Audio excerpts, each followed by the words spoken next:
faltava água, faltava energia, faltava tudo. A exemplo da família que somos todos, família Gato, ou da empresa Sementes Oilema, era preciso descobrir quais os caminhos que eram necessários seguir para que desse certo e que a família permanecesse aqui.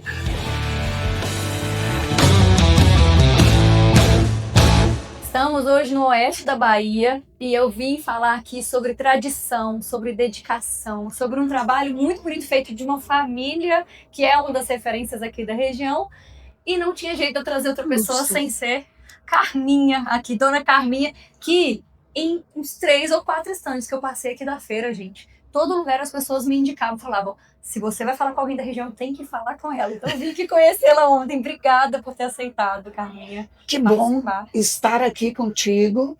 Eu acho que é uma alegria muito grande poder participar contigo e falar um pouquinho do que é o nosso oeste da Bahia e essa região que até o momento ainda para muitas pessoas urbanas é desconhecida.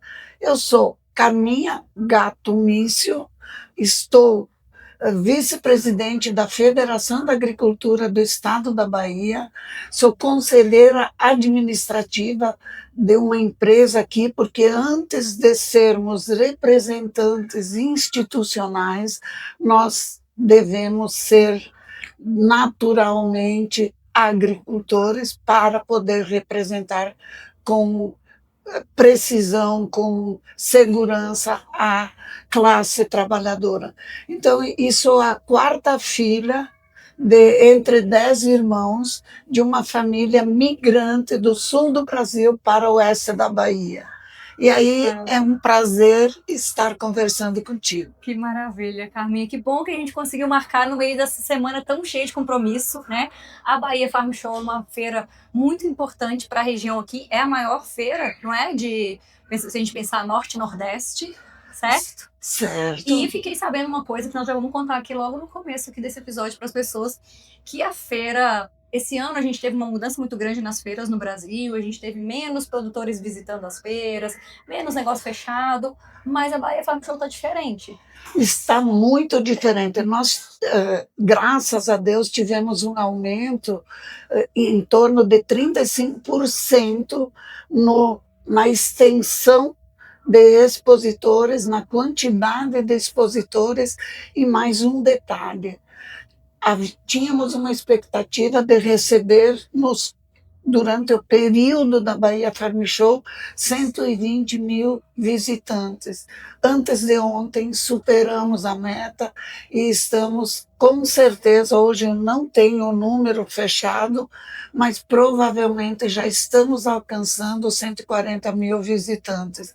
Espero que a IBA divulgue esses números oficialmente, mas é provável, pelo número de visitantes recebidos, que estejamos alcançando essa meta. O interessante é que nós aqui estamos com demandas e expositores que atendam às mais diferentes necessidades do pequeno, do médio e do grande produtor, da cadeia produtiva do agro, porque aqui engloba não apenas um produtor ou alguns produtores, mas sim toda a cadeia produtiva, que é o transporte, são as máquinas. E aí eu me atrevo a dizer que quando nós participamos de um evento como a Bahia Farm Show, e por que ela se consolida como uma das maiores feiras do Norte e Nordeste, a maior, mas também uma das maiores do Brasil em termos de comercialização, porque o povo está descobrindo que, independente de estarmos numa região extremamente arenosa, nós trabalhamos com muita tecnologia e muitos manejos, especialmente com ferramentas que otimizam esse trabalho.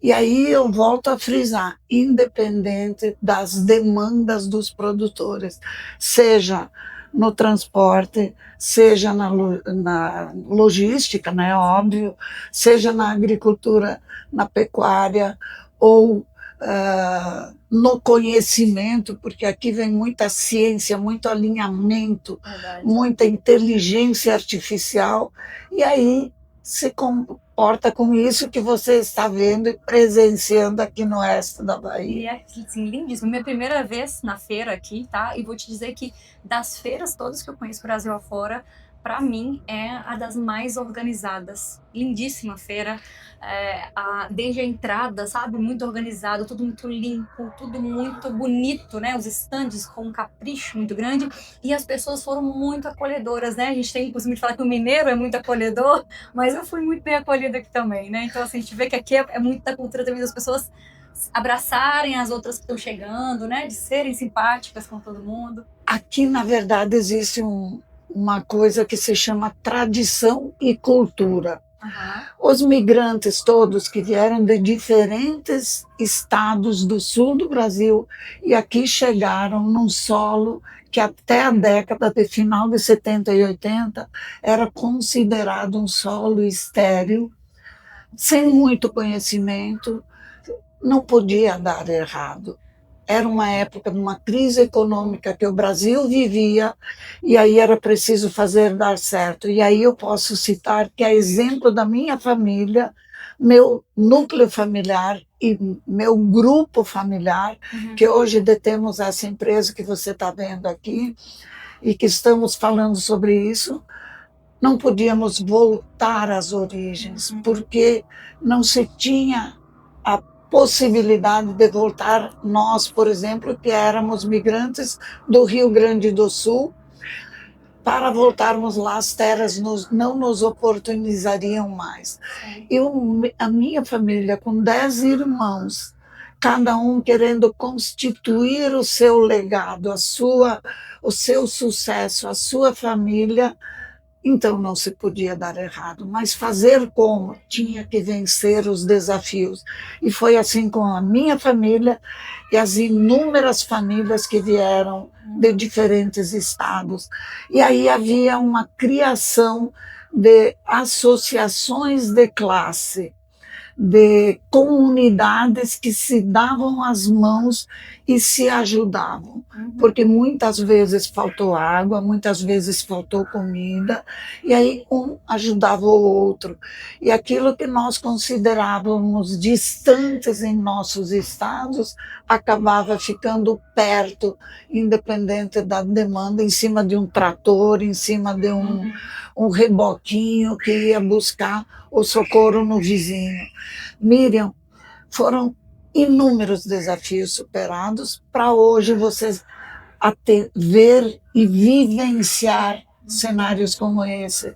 Não é à toa que se criaram instituições como a IBA, como a MAPA, como a Fundação Bahia, como a FAEB, que congrega todos os produtores do estado, dos 417 municípios do estado.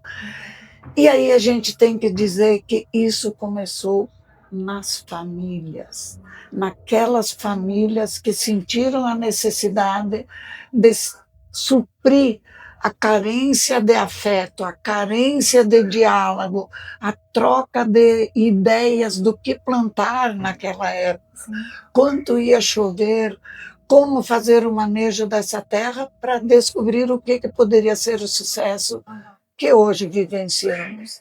Tudo muito novo e eu acho lindíssimo quando a senhora fala assim, a gente não tinha outra opção sem ser fazer dar certo. Né? Era a vida de vocês entregue aqui, era esse trabalho mútuo ali de uma família também ajudando a outra, né? Não se enxergando como um concorrente ou como alguém que estava ocupando seu espaço, mas não, eu preciso ajudar o outro também, uma hora eu vou precisar dele, né? E eu acho que por isso que tem essa riqueza muito grande na região, sabe? Porque eu acredito muito nisso, assim, que riqueza, quando a gente fala de a gente tem grandes fazendas, a gente tem uma tecnologia aqui incrível, as maiores produtividades do país estão aqui, mas esse tipo de riqueza a gente também alcança porque a gente tem uma riqueza de valores, de princípios, não é? Exatamente, é isso que eu estou dizendo. A exemplo da família que somos todos, família Gato, ou da empresa Sementes Oilema, era preciso descobrir quais os caminhos que eram necessários seguir para que desse certo e que a família permanecesse aqui, porque muita gente não sobreviveu e acabou tendo que voltar às origens para porque sucumbiu aqui. Faltava água, faltava energia, faltava tudo. Não se sabia se a cultura, a primeira cultura quando suprimia a vegetação era plantar arroz. Na sequência, feijão gurutuba e milho e algumas outras culturas. E depois entrou-se com a soja, que era a experiência disso. Mas aí, Miriam, foi sendo descoberto que não podia deixar o solo arenoso descoberto. Então, já muito cedo, de uma maneira meio natural, aconteceu o manejo do plantio direto sobre palhada. E aí, assim, eu preciso frisar aqui que o que aconteceu? Eu, como me casei em 79, migrei para outros estados com meu esposo, e ele trabalhava, na época, com uma empresa que desenvolvia tecnologia de soja, sementes de soja para os cerrados, lá no Mato Grosso e Mato Grosso do Sul. E aí, com isso, tanto na área que foi adquirida por nós em 84, por mim, meu marido e meus filhos, que até então eu nem tinha os 3, eu tinha 2 até recém-nascidos, né? Mas adquirimos áreas aqui, fazíamos uma gestão de corpo ausente, com o apoio dos meus irmãos que já estavam consolidados aqui, morando desde a década de 80, 81, e passaram inúmeras peripécias.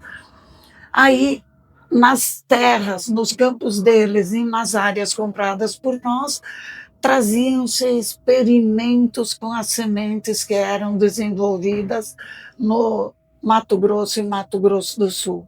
E aqui virou um campo de curiosidade, que meus irmãos, no início, até faziam um determinado, que podemos chamar aqui, Miriam, de escambo de variedades de soja. O cara chegava e via, não, mas essa DOCO, essa variedade X, me interessa, eu te dou tanto em grão para você guardar tanto para eu plantar. Não havia a lei de proteção de cultivares até então, até a década de 98. E aí, quando veio, que você deve saber melhor que eu, Miriam, na década de 98, a lei de proteção de cultivares, aí era preciso se organizar e constituir uma empresa de acordo com a lei. Aí, como nós também, nesse ano de 98, meus pais, que já vendo a soja consolidada no oeste da Bahia e respondendo a algum fluxo de produtividade, que ali nessa época se colhesse 30, 40 sacas de soja, era muita soja, né? Comparado ao sul do Brasil, que muito antes se colhia menos que isso, né? Então resolveram se mudar do sul do Brasil para o oeste da Bahia definitivamente. E por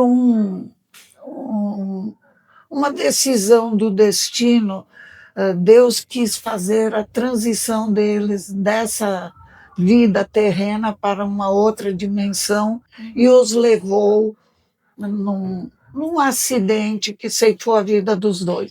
E aí nós batizamos as sementes Oilema, que lido do fim para o começo é Amélio. E Amélio carrega dentro de si aquilo que meu pai e minha mãe nos ensinaram: força, perseverança, fé, honestidade, transparência e legado. E aí a gente tem trabalhado muito isso, ética, e responsabilidade é nossa principal bandeira. E hoje nós caminhamos lado a lado com todas as instituições de classe, como uma FAEB que capacita, como uma Sementes Oilema que busca capacitar e preparar as gerações para que ali na frente nós possamos deixar um meio ambiente mais enriquecedor do que nós recebemos. Porque com os manejos a gente sabe que hoje, através da ciência e os manejos adequados, sabemos que os aquíferos são mais alimentados de água pelo plantio direto sobre palhada, por tudo aquilo que a ciência nos mostra. Então, com certeza, Miriam, a gente vai deixar um legado melhor para as futuras gerações. Que maravilha. Eu ia te perguntar a respeito desse nome, porque eu achei lindíssima essa história de ter, né, um nome da família, com uma marca mesmo da empresa. E eu vejo muito assim, quando a senhora fala de meio ambiente, né? Porque a gente vê muita gente que é de fora do agronegócio, que não entende nada de agro, dizendo o contrário, dizendo que se usa muito maquinário pesado, se usa muito produto químico para produzir e que isso prejudica o meio ambiente, mas assim, as pessoas não têm concepção, elas não têm, né, ideia do quanto que é o contrário, além de todo o manejo ser feito para preservar, porque a terra é assim, a fonte de vida para o produtor, né? Sem a terra a gente não produz. Então não adianta a gente falar que a gente vê, mas tá prejudicando. Não, a gente precisa mesmo cuidar desse nosso bem precioso para a gente conseguir continuar produzindo, né? E é muito importante a gente falar isso sim e mostrar o belíssimo trabalho que é feito aqui na região. Miriam, eu gostaria de fazer, através desse seu podcast ou desse sua forma de comunicação, fazer um chamamento para essas pessoas que não conhecem a maneira como é feita a produção da garantia alimentar e de tudo aquilo que elas recebem, desde o café da manhã até o outro dia, seja naquilo que elas vão vestir, seja naquilo que elas vão se alimentar. Eu gostaria de dizer, hoje, caminhando junto, a ciência, tecnologia e informação venham conhecer como trabalhamos, porque biológicos são utilizados nas produções em grande escala. Então, não há as contaminações, tanto é que as universidades hoje já visualizam no entorno das cidades uma necessidade muito grande de mantermos cuidados com tudo aquilo que usamos dentro das nossas casas, para a higiene, para o asseio e para o cuidado com o nosso universo de vivência, né? O nosso habitat. E o entorno das áreas urbanas, onde tem água, encontram-se moléculas contaminadas de produtos utilizados para lavar louça, utilizados para mosquito, para baratas. E nas áreas urbanas isso é muito limpo. As águas podem ser bebidas na fonte, no rio. Por quê? Porque é utilizado produtos biológicos. Nas áreas rurais, né? Naturais. Então, isso é uma mudança muito grande. E há que essas pessoas que desconhecem e que criticam venham conhecer. A gente terá muito orgulho e muito prazer em recebê-los. Com certeza. Dona Carminha, a gente poderia acho que falar aqui por dias seguidos para contar detalhes dessa história, para contar do belíssimo trabalho que a senhora faz também nas outras frentes, né? Tem todos os broches aí, ó, CNA, tá no Senar, tá fazendo um trabalho muito grande, não só aqui da empresa e na produção agrícola, mas tem também uma representatividade muito grande, né? Você tem uma voz muito grande aqui na região. Não é à toa que muitas pessoas me indicaram para falar com a senhora.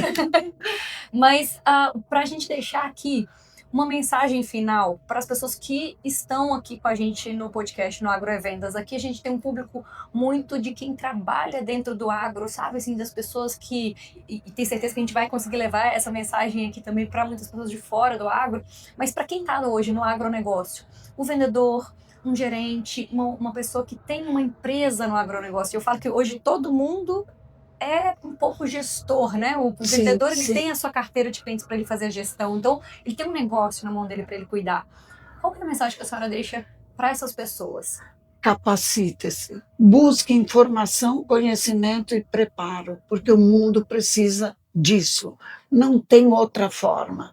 E a inteligência de cada um, seja homem ou seja mulher, vai te dar legitimidade para ser voz, para ser ouvido em qualquer lugar, para alcançar qualquer cargo, para exercer qualquer papel e para transformar qualquer realidade através do conhecimento, da capacitação e das informações. Preparem-se também para fazer as sucessões para suas gerações, porque isso é o caminho do futuro. Que bom, que maravilha. Parabéns mais uma vez pelo trabalho feito. Obrigada por ter vindo aqui. Tenho certeza que as pessoas todas vão gostar muito dessa conversa aqui. Obrigada, Miriam. E é um prazer e pode contar conosco. Qualquer pessoa que se encontra ali, que precisar conversar conosco, nos procure que estaremos à disposição. Obrigada, Miriam. Que coisa linda, gente. Ficou linda na caminha. Obrigada! Nossa, dá pra falar mais uns 3 dias. Ah, viu?